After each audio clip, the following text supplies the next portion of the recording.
This is one man's account of what happened to him while working as a prison officer.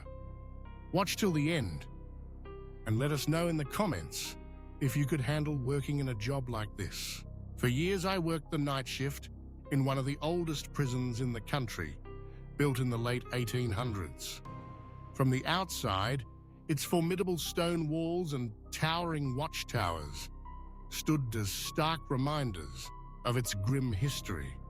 A history filled with pain, suffering, and the countless stories of prisoners who never left.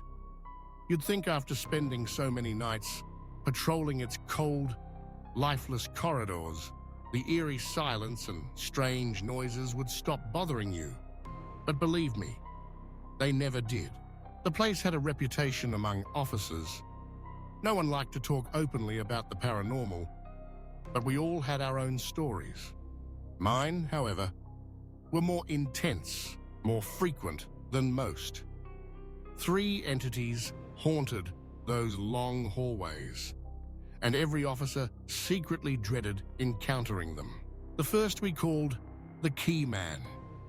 He was the most common presence, and perhaps the least frightening initially, though deeply unsettling. In the dead silence of night, when the prisoners slept and the hallways echoed with emptiness, you'd suddenly hear it, the heavy jangling of keys, as if someone was pacing nearby. Every seasoned officer knew that sound, unmistakable, like a metallic whisper in the dark. I remember the first time I heard it vividly. I was patrolling Block B, a notoriously difficult section, at precisely 2:45 a.m. The air was thick and stale as always, but suddenly it shifted, becoming colder. Goosebumps rose on my skin. I froze, my breath shallow, listening. Then, clear as day, the sound of keys echoed around the walls. It started faintly at first, growing louder, coming closer. I turned around sharply, flashlight trembling, eyes wide, expecting another officer, but there was no one. I stood frozen, heart hammering. The keys were rattled closer until they stopped directly behind me. Every hair on my neck stood straight. After what felt like an eternity, I gathered my courage and turned around. The hallway behind me was empty, but the feeling of being watched lingered, oppressive and unsettling. Then there was the Shadow Man, something altogether more sinister. Unlike the Key Man, the Shadow Man didn't bother hiding his presence. He manifested boldly, fluidly, moving like dark smoke, sliding across walls and floors. You'd catch glimpses out of the corner of your eye, a shape without clear definition, always shifting, always observing. He seemed to feed on fear, appearing more frequently when tension was high. One unforgettable night, around 3 a.m., I was in the control room, overlooking Block C. The monitors flickered, the screens suddenly scrambled. Irritated, I adjusted them, thinking it was a technical glitch. But then I noticed movement on camera 5. A dark shape was gliding across the floor, almost liquid in its motion.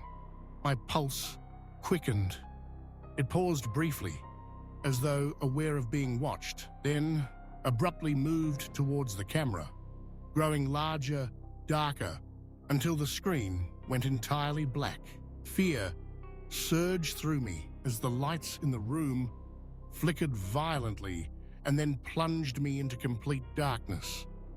For several moments, I was immobilized, unable to even breathe, certain that I wasn't alone. When the lights finally returned, the camera was normal again, showing only an empty hallway. Lastly, there was the boy, perhaps the most tragic and puzzling presence of all. Rumor had it, he was a young inmate who had met a cruel end within the prison's walls many decades earlier. Others said he was a lost child from before the prison was built, forever trapped in its dark confines. What we all agreed on was his speed. Quick, fleeting, always just a glimpse before he vanished. I encountered him several times. One incident remains especially vivid. It was just past midnight, and I was performing my rounds near the basement cells, an area rarely visited due to its oppressive atmosphere. I felt a rush of air brush past my side, followed by the faintest echo of youthful laughter. My flashlight darted around frantically. In its narrow beam, I caught sight of a small figure sprinting down a flight of stairs. Without thinking, I gave chase, driven by adrenaline. But when I reached the stairs, they were empty. Not even a sound betrayed his passage. As I stood there, trying to process what had just happened, a sudden coldness enveloped me, followed by a sharp tug on my sleeve. I spun around, heart pounding, but saw only emptiness staring back at me.